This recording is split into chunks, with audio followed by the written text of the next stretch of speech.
Сәлем, құрметті оқырмандарым. Менің каналыма қош келдіңіздер. Ең алдымен каналыма тіркеліп, қоңыраушаны басып қойды ұмытпаңыздар. Бүгін осындай творогтан печенье дайындайтын боламыз. Осындай жұп-жұмсақ, әп-әдемі, өте дәмді болып шығады.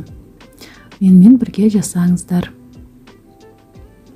Ең бірінші творогты қандай майлылықта болса да бола береді. Творог саламыз ыдысымызға және үстіне шекер саламыз. Бір жұмыртқа саламыз. Шамалы араластырамыз да оның үстіне дайындап қойған ұнның жартысын саламыз. Осы печеньенің ингредиентін описание бөліміне қалдырып кетемін.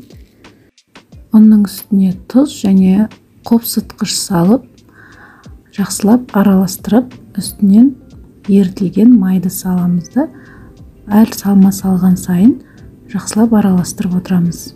Менің каналымның ары қарай дамып жылжуына атсалысып, каналыма тіркеліп, қоңыраушаны басуды ұмытпаңыздар. Және әр 2 күн сайын менде жаңа рецепт шығып тұрады. Міне енді қалған ұнымызды саламыз да, қолымызбен қамыр илейміз. Қамыр қатты болмау керек, онды көп салып қоймаңыздар. Описание бөлімінде жазылған мөлшерде салыңыздар. Міне біздің қамырымыз өте жұмсақ, әдемі болып шықты. Енді оқтаудың көмегімен қатты жұқаламай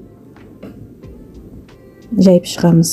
Қамырды жайдым және осындай стақанның көмегімен кесіп аламыз. Болмаса өздеріңізде арнайы кесетін құрылғы болса, сол құрылғымен кесіп, осындай дөңгелектеп дайындап аламыз.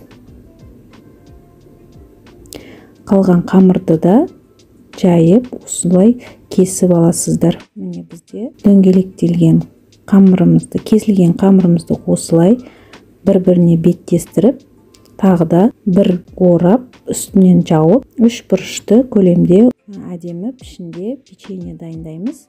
Және оны шекерге батырып аламыз. Міне бізде табаға фольга төсеп, дайын болған қамырларымызды салып, пешке 180 градуста 20-25 минутқа пісіріп аламыз. Осындай әдемі, дәмді, жұп-жұмсақ печенье шығу керек. Рецепт ұнаған болса, WhatsApp желісіне таратып қойларыңызды сұраймын. Сіздермен бірге болған Гүлнұр Темировна.